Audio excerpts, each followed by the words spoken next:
What's up, everybody? How's it hanging? Ryan Thomas, your boy, the host of the Thomas Take Sports podcast, coming to you live. And I love to ruffle some feathers. I enjoy it.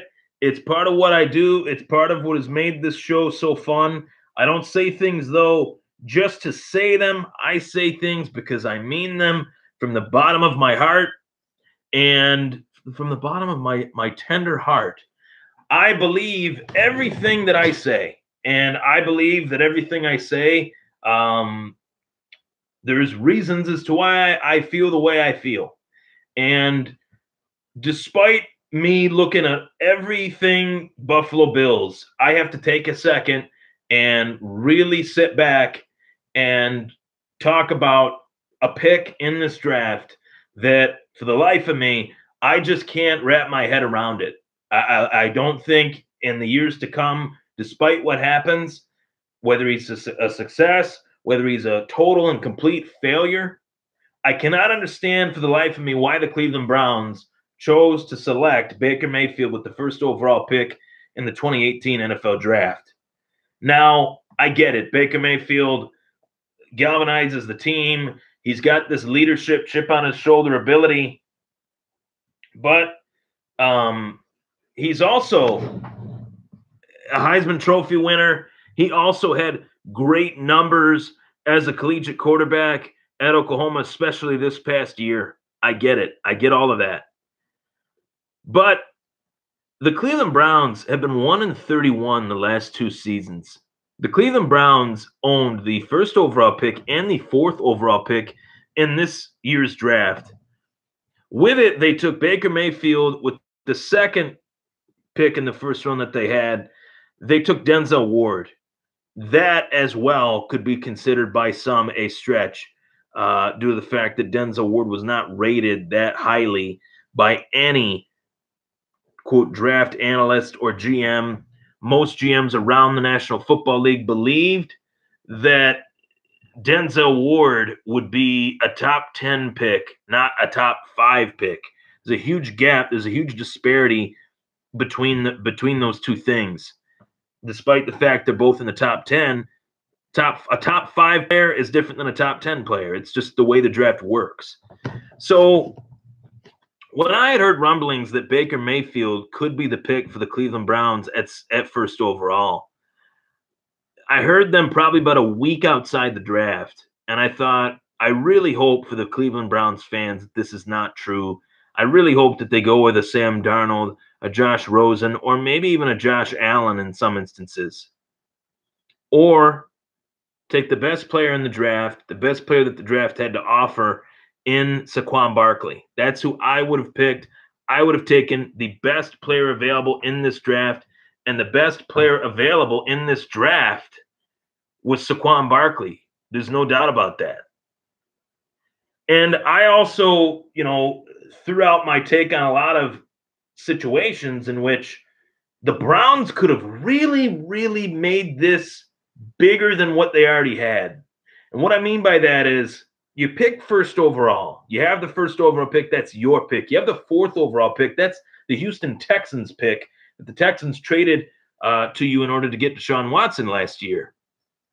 You got to get a quarterback because, as I just alluded to, they passed on Deshaun Watson last year, and they passed on Carson Wentz the year before that. They traded Philadelphia the second overall pick in the 2015 or 2016 NFL draft. So their fans wanted them to go out and get a quarterback. I get that. Trust me, I'm a Buffalo Bills fan. I know that the Bills haven't had a quarterback since Jim Kelly. The Browns haven't had a quarterback since Bernie Kosar. So we're in very similar situations as fan bases, respectively, with both teams, with the Browns and with the Bills. And I thought if you are unsure which quarterback to take, which it really seemed as if the Browns were very unsure. They were very cordial with Sam Darnold. They were very tight with Sam Darnold. Jimmy Haslam, the owner of the Browns, is talking to Sam Darnold's parents in the stands at the pro day. There was a lot of rumblings about them looking at Sam Darnold and Josh Allen, because both of those quarterbacks throughout this process worked with Jordan Palmer as a quarterbacks, with his quarterback camp. And I thought to myself, well, that means that the Browns are going to take one of those guys. I just always thought that it would probably be Sam Darnold. I was told by a lot of people, a lot of Browns, insiders, podcast hosts, radio hosts, that the Browns were going to take Sam Darnold. So in every mock draft situation, I just thought, okay, first overall, I think they should take Saquon Barkley, but everybody's telling me that they're going to take Sam Darnold. So maybe that's who they should take. Maybe that's who they will take. They didn't take Sam Darnold. They take Baker Mayfield, who I rated as the third or fourth best quarterback in this class. Realistically, he was ranked fifth in my quarterback ranking, tied with Mason Rudolph, who got drafted in the third round. So I pretty much had a third round grade on him, skill set wise, despite the college year that he had.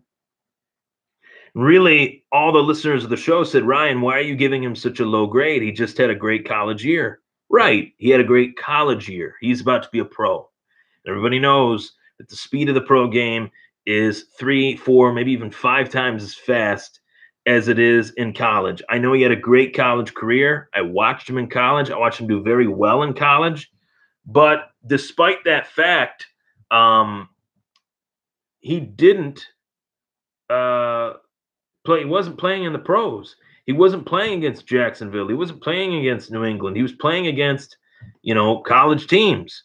And I don't know the exact percentage of this, and you can say whatever you want on this front, but what is the exact percentage of college players that actually Baker Mayfield played against that translated to the pros? There's probably a good percentage there, but realistically, I don't think it's more than any other player, more than enough to make me say, well, this is unequivocally the guy that I'm going to take with the first overall pick. And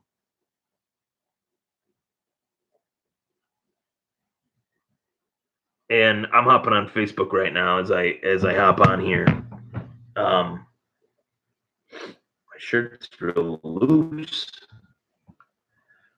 But the real reason why I say Baker Mayfield is the worst first overall pick of all time, I literally mean it, that I think he's the worst first overall pick of all time based upon who else was available, based upon the quarterback class. I haven't heard a quarterback class. We hear quarterback classes get talked about so heavily, so often, but this year it was well known even 2 years ago that the quarterback class was going to be unlike anything that we've seen in recent memory, with guys like Darnold, Allen, Rosen, Jackson, and Mayfield. And for Cleveland to just unequivocally say that this is the dude that we need to take, this is the guy first overall that we have to go after, that to me screams that they don't know that that's the dude, that they just wanted to take the biggest name and the highest profile pick. And there's been a lot of terrible first overall picks.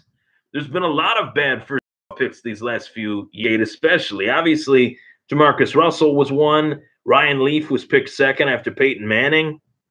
There's been a lot of all-time bad draft busts. And for me to say that Baker Mayfield might be the worst of all of them, I'm not saying as a player Baker Mayfield is worse than all of those guys. I'm saying the worst first overall pick of all time, meaning that you had the best running back to come out since Ezekiel Elliott, and had not Ezekiel Elliott come out, we'll just say the best running back since Adrian Peterson in this draft class coming out of college. You had Bradley Chubb, who was one of the highest defensive end graded prospects, in some, reports graded higher than Myles Garrett, who was the Cleveland Browns' first overall pick last year. You had other quarterbacks that played in big time games like Darnold and Rosen. Um, you even had quarterbacks that had crazy skill sets that Baker Mayfield doesn't have, like Josh Allen does have. And obviously, Mayfield is accurate. He can extend plays. There's a lot of positives to his game. And it's funny that I think that, in a way, Cleveland kind of got the most Tyrod Taylor-esque quarterback while having Tyrod Taylor. I'm not saying that Baker Mayfield can't throw, because Tyrod definitely can't throw the way that Mayfield can. But one good hit right on the jaw, right on the button is all it takes for Josh Rosen to only spend maybe 4 or 5 years in the National Football League, maybe 6, 7 years in the National Football League. And I don't know if you guys have noticed, but Cleveland does not have the best track record with developing quarterbacks. But I don't think they really need to develop Baker Mayfield too much. I think Baker Mayfield's size, or lack thereof, is going to come back to bite him in the butt. You want to look at the conference, conference and the division that they play in. You got to go up against the Steelers twice a year. Got to go up against the Ravens twice a year. Got to go up against the Bengals twice a year. That's 3 teams. That's 6 games against some rough defenses. And Baker Mayfield didn't show to me in his pro day, in the combine, certainly not in the combine because it's in a dome, that he can play in the cold weather of Cleveland. Sam Darnold in his pro day at USC was in rain, just complete torrential downpour. He was dropping raindrops in the bucket, pun intended, with the majority of the throws that he made. So I'm not saying that Baker Mayfield is going to be worse than Jamarcus Russell. I'm not saying that Baker Mayfield is going to be worse than Ryan Leaf. But you have to question why the Browns picked him that high, and why the Browns, if the Browns really wanted to zero in on a quarterback, why did they wait until the last week before the draft to do so? And they can say whatever they want. Oh, we were so high on Baker Mayfield. We really wanted Baker Mayfield. We think that Mayfield was always our guy. Why did you spend as much time as you did with Sam Darnold and Josh Rosen if you had Baker Mayfield, signed, sealed, and delivered on your board? It was widely reported among the league's most notorious, like Schefter, guys like Kaplan, guys that have been in this business for a long time, that it was within the last week before the draft that Cleveland decided, hey, maybe we should pull the trigger on Baker Mayfield. Maybe we should go with Mayfield rather than Darnold, rather than Allen, rather than Rosen. And I think that needs to be looked at. I definitely think that needs to be looked at. If you're taking a player first overall, the first player in a draft, he damn well better play week 1. And I don't think there's 5 people that can tell me that it's a guarantee that Baker Mayfield's going to start week 1 of the 2018 NFL season. Just like there isn't 5 people that can tell me that Josh Allen could, or Sam Darnold. But those guys were not picked first overall, and Baker Mayfield was. So my is, if Cleveland really wanted Mayfield that badly, you got to take him at 1.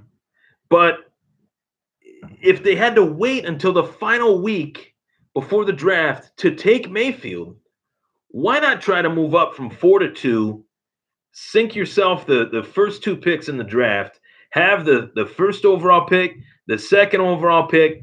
You can literally take the 2 best players in the draft. If you want to take who you think is your boy, your guy first, okay. But then you can end up with the real best player in the draft in Saquon Barkley. And for all the Cleveland fans that I've talked to on Twitter and Facebook, they tell me that they didn't want to do that because they just signed Carlos Hyde.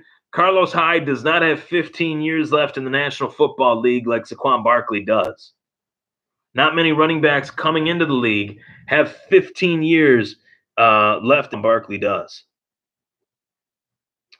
So I am highly questioning this pick, and for good reason.